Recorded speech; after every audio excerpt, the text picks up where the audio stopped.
ধন্যবাদ ধন্যবাদ তুমি কিন্তু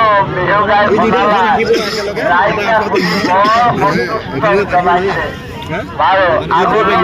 এনেকে অহা বছৰলৈ কেইটামান মাটি কাটতেই এয়া নুৰুল হুছেইন বৰচকা বাহা আবিদুৰ ৰহমান বৰচকা বাহা এই দুইজনৰ মহলৰ গোৱালৰ দুইজনৰ নাম আমি উল্লেখ কৰিছোঁ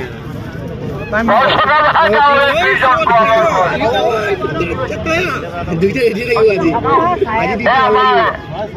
পশু চিকিৎসক সোণমণি বৰাই আজি এই ডুবুৰী খেলপথাৰত